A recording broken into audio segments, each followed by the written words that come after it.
পরের বারে আমরা যে রথযাত্রা পালন করি সেগুলো আরো ভাবে সরকারি অনুদানে আমরা আরো বড় আকারে করি। পশ্চিমবঙ্গ সরকারের আমাদের এই রথযাত্রা একটা পবিত্র যাত্রা, যেখানে বহু জগন্নাথ দেব থাকেন, বলরাম, সুভদ্রা, সবাইকে এই রথযাত্রা যাওয়া হয়। এটা হিন্দুদের কাছে খুবই পবিত্র এবং এই দড়ি ধরে টানলে রথের দড়ি ধরে টানলে মানুষের পাপ থেকে আরম্ভ করে অনেক কিছু পরিবর্তন ঘটে, তার উন্নতি হয় জীবনে। সেই জন্য আমরা সবাই প্রভু জগন্নাথ দেবের যে রথ, সেই রথের দড়ি টানি। আমাদের সনাতন হিন্দু ধর্মে আমরা দেব দেবীর পুজো করি, দেব দেবীর আমরা পুজো করি। আমরা দেখেছি আমাদের দেব দেবীর হাতে 10 হাতে 10টা অস্ত্র থাকে, মা দুর্গা, মা কালীর হাতে অস্ত্র থাকে, মহাদেবের হাতে ত্রিশূল থাকে, বিভিন্ন দেব দেবীর হাতে বিভিন্ন অস্ত্র থাকে। কিন্তু আমরা হিন্দুরা মাঝে মাঝে আমরা এসব ভুলে যাই। আমরা আমাদের এই যে আমরা পূজা করি, দেবীদের পুজো করি, দেবতাদের পুজো করি, আমাদের এই ফলতা বিধানসভা জুড়ে এমন পরিবেশ পরিস্থিতির সৃষ্টি হয়েছিল যে যেখানে দুর্গা পূজার ফিরেও পর্যন্ত অন্য একটা ধর্মাবলম্বী একটা ছেলেকে দিয়ে পূজা কাটাতে হবে। এমনকি মন্দিরে উঠে পর্যন্ত মা কালীর গলায় জবার মালাটাও পর্যন্ত সেই বিধর্মী ভক্তিদিগকে দিয়ে দিতে হয়েছে। না দিলে অত্যাচার, না দিলে মারধর, না দিলে বিভিন্ন রকম যা যা করার সব করতে ভয় চলে। আমরা হিন্দুরা নিজেদের যে গরিমা, হিন্দুদের যে ঐতিহ্য, যে হিন্দুদের যে তেজ, সেগুলো আজকে আস্তে আস্তে সেই তেজ আছে আমাদের মধ্যে কমে যাচ্ছে। আমাদের দেব দেবীর হাতে অস্ত্র থাকে, আমাদের দেবতার হাতে ত্রিশূল থাকে, আর আমরাই এমন পরিবেশ পরিস্থিতি হয়েছিল এবং আগের যে সরকার ছিল, রামনবমীতে অস্ত্র নিয়ে বেরোনো যাবে না, কাদের নিষিদ্ধ না হিন্দুদের নিষিদ্ধ।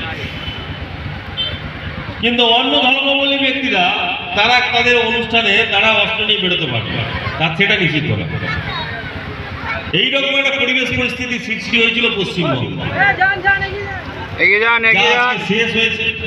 আমাদের সম্মানীয় মুখ্যমন্ত্রী শুভেন্দু অধিকারী মহাশয় সনাতনীদের প্রতি তিনি এসব শেষ করেছেন। আজকের আমরা হিন্দুরা আজকের 1,09,021 ভোট, ফলতার মানুষজন 1.5 লক্ষ মানুষ আমাকে ভোট দিয়েছে। আর সব থেকে শুনলে আপনারা অবাক হয়ে যাবেন, যার 97% ভোট এই আমাদের হিন্দু ধর্মাবলম্বী মানুষটাই ভোট দিয়েছে। আমরা দেখেছি, আমরা বুথ ওয়াইজ হিসেব করে দেখেছি, বুথ খুঁটিয়ে দেখেছি যে কোন বুথে আমরা ভোট পেয়েছি, কোন বুথে আমরা ভোট পাই, তার ভিত্তিতেই আমরা তাই বলতে যাই যে যেখানে যার যে ধর্ম সে সেই ধর্ম পালন করে, আগ বাড়িয়ে অন্য ধর্মের উপর হস্তক্ষেপ করবে, কারণ আমাদের হিন্দু ধর্ম পবিত্র ধর্ম। আজকে রথযাত্রা আমরা পালন করছি, পবিত্র রথযাত্রা দড়ি টানছি, যে প্রভু জগন্নাথ দেবকে আমরা নিয়ে যাচ্ছি, মাসির বাড়িতে নিয়ে যাচ্ছি। এটা আমাদের কাছে খুব পবিত্র জিনিস। কদিন পরে আমরা মা দুর্গার পূজা করি, তারপর একের পর আমাদের পুজো শুরু হবে। আমরা এখানে আমাদের হিন্দু ধর্মের যে ঐতিহ্য সেটা আমরা বজায় রাখি। যদি আমরা নিজেদের জায়গাটা নিজেরা যদি না বজায় রাখতে পারি, তাহলে কিন্তু খুব বিপদ আমাদের। এটা কিন্তু বুঝতে হবে। এটা বুঝেছে বলে ভারতীয় জনতা পার্টি 294টা আসনের মধ্যে 208টা আসনে জয়লাভ। এটা সাধারণ মানুষ বুঝেছে, বিকল্প কিছু ছিল না, আমরা জয়লাভ করছি। আর আমিও কথা দিয়ে যাচ্ছি, ফলতার বুকে এবং কলতার আশেপাশে আগে যা আবার হয়েছে আর দ্বিতীয়বার এসব কোনো কিছু আর হবে না, আর হতে দেবো না। 100টা বাইক নিয়ে গিয়ে হিন্দু পাড়ায় গিয়ে মারামারি মারধর করা, গন্ডগোল করা, ভাঙচুর করা, একে তাকে তুলে নিয়ে যাওয়া, কাঁদগুলো উপোস খাওয়ানো, আমি যাব, আমি হিন্দু নই, আমি গিয়ে ওখানে ফিতে কাটাবো, আমি গিয়ে মা কালী গলায় মালা দেবো, ওসব আর চলবে না, ওসব আর চলবে না, আর ওসব আর চলতে দেবো না। আর যে চালাতে আসবে তার চালিয়ে দেবো, কোনোভাবেই এগুলো বরদাস্ত হবে না। আমাদের ধর্ম হিন্দু, আর হিন্দু ধর্ম আমরা মেনে চলবো, আর হিন্দু ধর্মটাকেই আমরা প্রতিষ্ঠা করবো। তাই সবাই এখন বলবো, সনাতন হিন্দু ধর্ম কি, সনাতন হিন্দু ধর্ম কি, জয় জগন্নাথ, জয় জগন্নাথ।